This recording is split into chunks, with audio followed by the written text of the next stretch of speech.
Vikosi vya Ukraine vimekomboa takriban kilomita za mraba 16 za eneo karibu na Pokrovsk katika jimbo la Donetsk katika wiki za hivi karibuni. Kamanda mkuu wa majeshi kutoka nchini Ukraine anayefahamika kama Oleksandr Syrskyi ameweza kuripoti hivyo.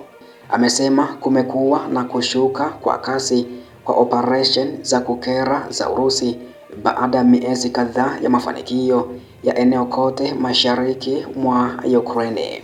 ambapo kulingana na kikundi cha wafuatiliaji wa uwanja wa vita maarufu kama Deep State kilisema ya kuwa wanajeshi wa Urusi wameteka kilomita za mraba takribani 133 mwezi Machi, yani mwezi uliokwisha kupita, idadi ambayo ni ya chini zaidi kila mwezi tangu mwezi Juni ya mwaka 2024. Eneo ambalo liliweza kutekwa upya hivi karibuni na wanajeshi wa Ukraine linajumuisha maeneo karibu na makazi ya huko Udachine, Kotlini na Shevchenko, ambapo pia kulingana na kamanda mkuu wa majeshi wa Ukraine anayefahamika kama Oleksandr Syrskyi alisema aliweza kutoa tangazo hilo baada ya ziara yake ya siku 3 kwenye kikundi cha uendeshaji na mbinu cha Donetsk ambacho alikitaja ya kuwa kikundi chenye nguvu zaidi ndani ya vikosi vya wanajeshi wa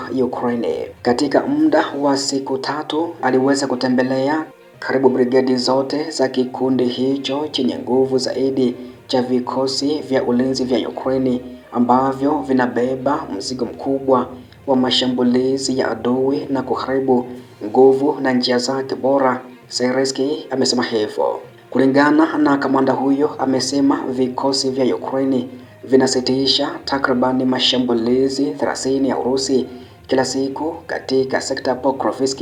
huko mkoani Donetsk na kusababisha hasara kubwa kwa wanajeshi wa Urusi. Wakati wa ziara yake katika maeneo hayo, Syrskyi aliweza kukutana na makamanda katika vituo vya amri vya mstari wa mbele na kupitia upya mipango ya uendeshaji na Brigedia Jenerali Oleksandr Tenavetsky, kamanda wa kikundi cha uendeshaji taktiko, na alisema ya kuwa matatizo ya kwenye tovuti yanayohusiana na vifaa, usambazaji wa risasi na shirika la kupambana yalikuwa yanashughulikiwa. Licha ya juhudi zinazoendelea za Urusi kuwaondoa wanajeshi wa Ukraine kutoka eneo la Donetsk na Luhansk na kufikia mipaka ya kiutawala ya maeneo hayo, Syrskyi alisema malengo hayo bado hayajatekelezwa. Alisema wanaendelea na operesheni yao ya kujihami na wanafanya vitendo vya kukera na wanapata mafanikio fulani. Syrskyi aliongeza hivyo, ambako pia kufikia mwishoni mwa mwaka jana 2024 vikosi vya Urusi vilidhibiti takribani 60% ya mkoa wa Donetsk na takribani 98.5% huko mkoani Luhansk. Moscow haidhibiti kikamilifu eneo lolote kati ya maeneo manne ya Ukraine, yani Donetsk, Luhansk, Zaporizhia na Kherson, ambayo ilidai kujihusisha kinyume mnamo mwaka 2022, ambapo kulingana na ripoti za vyombo vya habari ikiwa ni pamoja na The Moscow Times iliweza kusema ya kuwa Urusi inatafuta udhibiti kamili wa maeneo hayo katika mazungumzo ya kumaliza vita na Ukraine. Taarifa nyingine ambayo na kudokeza muda huu ni kuhusu taarifa ambayo pia aliweza kuripoti rais wa Ukraine Volodymyr Zelensky ya kuwa China imesambazia Urusi silaha za kutosha kupigana dhidi ya vikosi vyake katika uwanja wa kivita. China inasambaza silaha kwa Urusi, rais wa Ukraine Volodymyr Zelensky alisema mnamo Aprili 17, siku chache tu baada ya wanajeshi wa Ukraine kuwakamata raia wa China wanaopigania jeshi la Urusi dhidi ya vikosi vya Ukraine. Zelensky alisema wakati wa mkutano huko Kiev ya kuwa leo wana taarifa za jumla kutoka kwa huduma ya usalama ya Ukraine, kutoka kwa ujasusi kuhusu baruti mizinga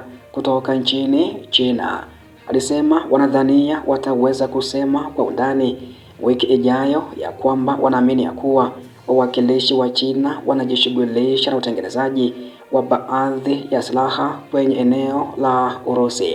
Kauli ya Zelensky inaashiria uthibitisho wa kwanza kabisa wa Kiev